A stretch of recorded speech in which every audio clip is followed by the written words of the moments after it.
मेरे किसान भाई और बहनों, देश के कृषि सेक्टर, खेती, किसानी के लिए आज का दिवस बहुत ही महत्वपूर्ण है। मैंने देश भर के किसान साथियों से आग्रह किया था कि नेचुरल फार्मिंग के नेशनल कॉन्क्लेव से जरूर जुड़े। और जैसा अभी कृषि मंत्री तोमर जी ने बताया, करीब करीब 8 करोड़ किसान टेक्नोलॉजी के माध्यम से देश के हर कोने से हमारे साथ जुड़े हुए हैं। मैं सभी किसान भाई बहनों का स्वागत करता हूं, अभिनंदन करता हूं। मैं आचार्य देवव्रत जी का भी हृदय से अभिनंदन करता हूं। मैं बहुत ध्यान से एक विद्यार्थी की तरह आज मैं उनकी बातें सुन रहा था। मैं स्वयं तो किसान नहीं हूं, लेकिन बहुत आसानी से मैं समझ पा रहा था कि प्राकृतिक कृषि के लिए क्या चाहिए, क्या करना है।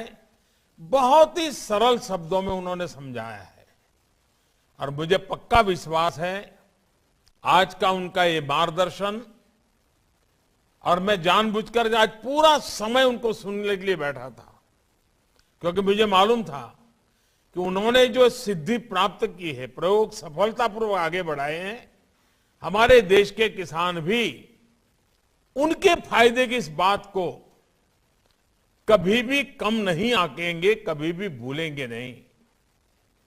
साथियों, ये कॉन्क्लेव गुजरात में भले हो रहा है, लेकिन इसका दायरा, इसका प्रभाव पूरे भारत के लिए है, भारत के हर किसान के लिए है। एग्रीकल्चर के अलग अलग आयाम हो,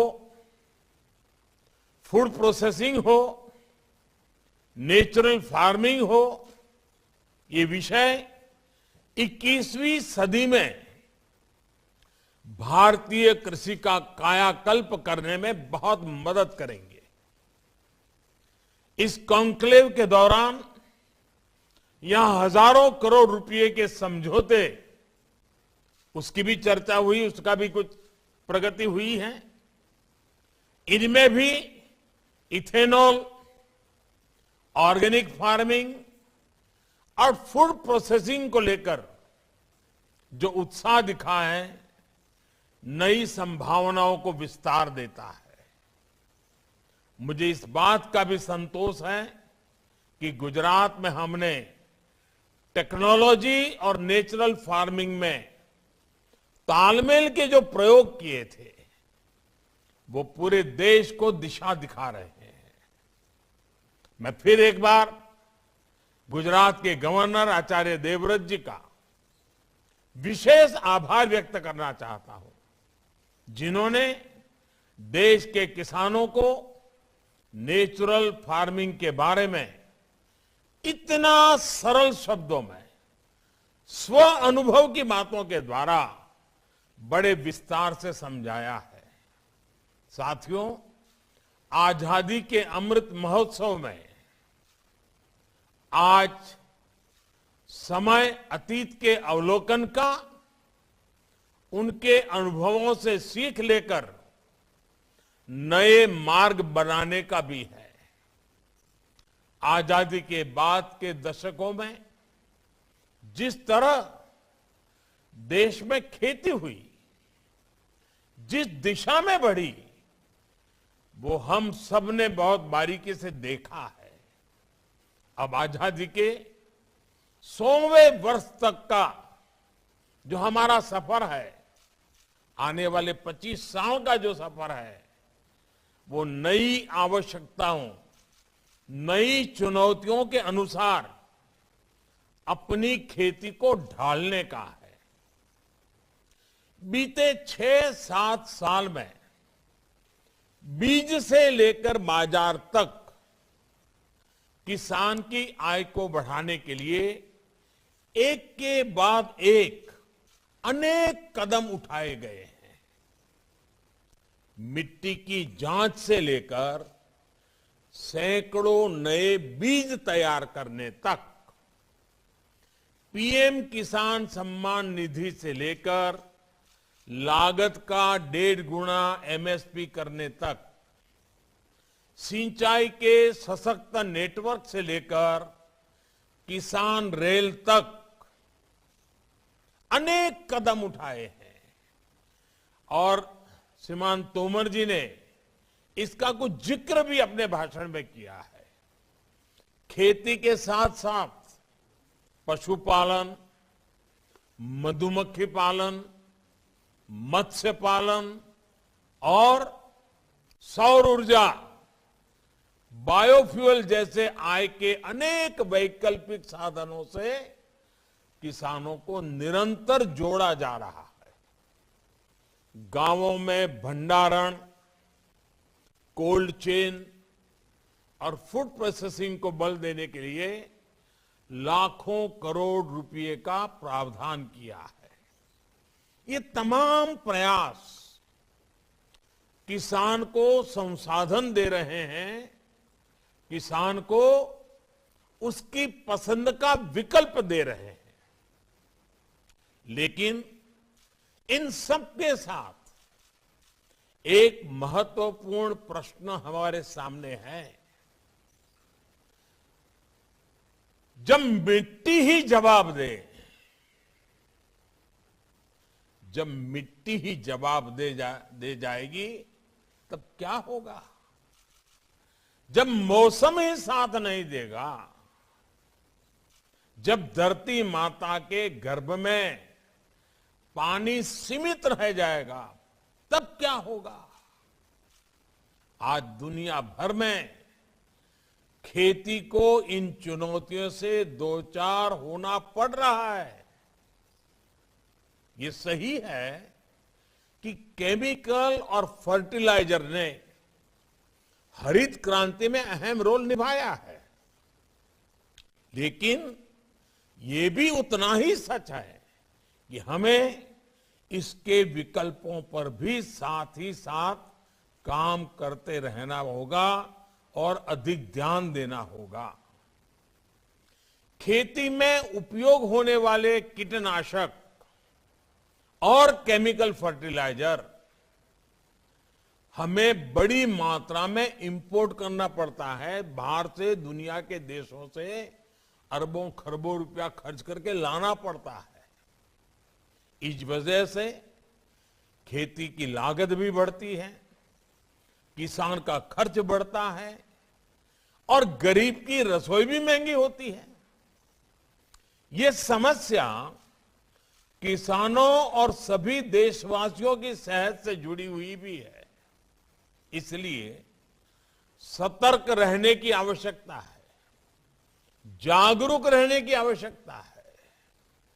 साथियों, गुजरात में एक कहावत है, हर घर में बोली जाती है, पानी आवे तो पहला पाड़ बांधो। पानी पहला पाड़ बांधो है આપણે ત્યાં બધા જ કહેતા હોય છે। इसका तात्पर्य ये कि इलाज से पहले परहेज बेहतर।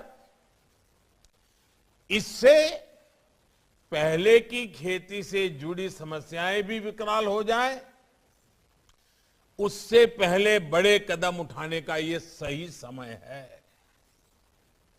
हमें अपनी खेती को केमिस्ट्री की लैब से निकालकर नेचर यानी प्रकृति की प्रयोगशाला से जोड़ना ही होगा। जब मैं प्रकृति की प्रयोगशाला की बात करता हूं तो ये पूरी तरह से विज्ञान आधारित ही है।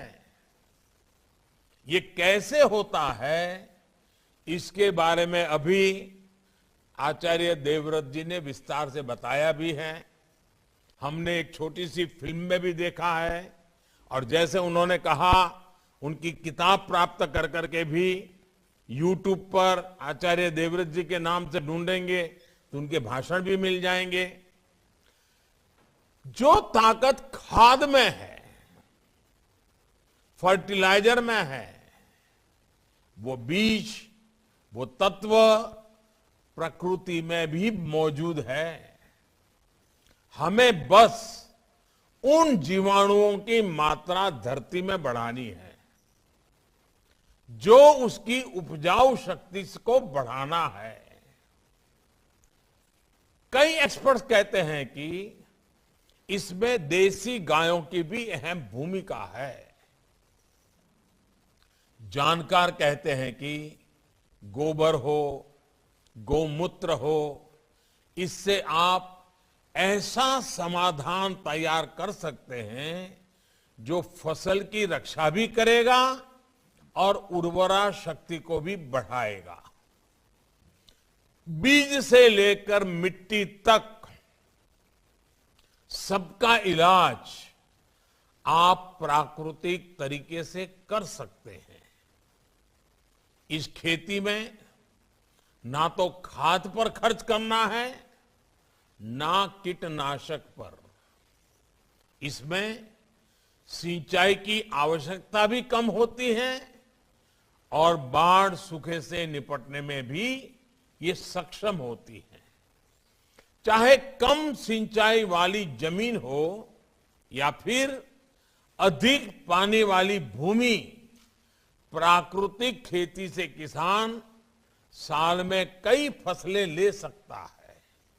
यही नहीं, जो गेहूं, धान, दाल या जो भी खेत से कचरा निकलता है, जो पराली निकलती है, उसका भी इसमें सदुपयोग किया जाता है। यानी कम लागत, ज्यादा मुनाफा। यही तो प्राकृतिक खेती है। साथियों, आज दुनिया जितना आधुनिक हो रही है, उतना ही बैक टू बेसिक की ओर बढ़ रही है। इस बैक टू बेसिक का मतलब क्या है? इसका मतलब है अपनी जड़ों से जुड़ना। इस बात को आप सब किसान साथियों से बेहतर कौन समझता है? हम जितना जड़ों को सींचते हैं, उतना ही पौधे का विकास होता है। भारत तो एक कृषि प्रधान देश है। खेती किसानी के इर्द गिर्द ही हमारा समाज विकसित हुआ है, परंपराएं पोषित हुई है, पर्व त्योहार बने हैं। यहां देश के कोने कोने से किसान साथी जुड़े हैं। आप मुझे बताइए, आपके इलाके का खान पान, रहन सहन, त्योहार, परंपराएं, कुछ भी ऐसा जिस पर हमारी खेती का, फसलों का प्रभाव न हो? कुछ भी नहीं है। जब हमारी सभ्यता किसानी के साथ इतना फली फूली है, तो कृषि को लेकर हमारा ज्ञान विज्ञान को कितना समृद्ध रहा होगा, कितना वैज्ञानिक रहा होगा। इसलिए भाइयों बहनों, आज जब दुनिया ऑर्गेनिक की बात करती है, नेचुरल की बात करती है, आज जब बैक टू बेसिक की बात होती है, तो उसकी जड़ें भारत से जुड़ती दिखाई पड़ती हैं। साथियों, यहां पर कृषि से जुड़े कई विद्वान लोग उपस्थित हैं, जिन्होंने इस विषय पर व्यापक शोध किया है। आप लोग जानते ही हैं, हमारे यहां ऋग्वेद और अथर्ववेद से लेकर हमारे पुराणों तक कृषि, पाराशर और काश्यपीय कृषि सूक्त जैसे प्राचीन ग्रंथों तक, और दक्षिण में तमिलनाडु के संत तिरुवल्लुवर जी से लेकर उत्तर में कृषक कवि घाघ तक हमारी कृषि पर कितनी बारीकियों से शोध हुआ है। जैसे एक श्लोक है, गोहितः क्षेत्रगामी च कालजो बीज तत्परः, कालज्ञो बीज तत्परः, वितन्द्रः सर्वशास्त्राढ्य कृषको न अवसीदति। अर्थात जो गोधन का, पशुधन का हित जानता हो, मौसम समय के बारे में जानता हो, बीज के बारे में जानकारी रखता हो और आलस न करता हो, ऐसा किसान कभी परेशान नहीं हो सकता, गरीब नहीं हो सकता।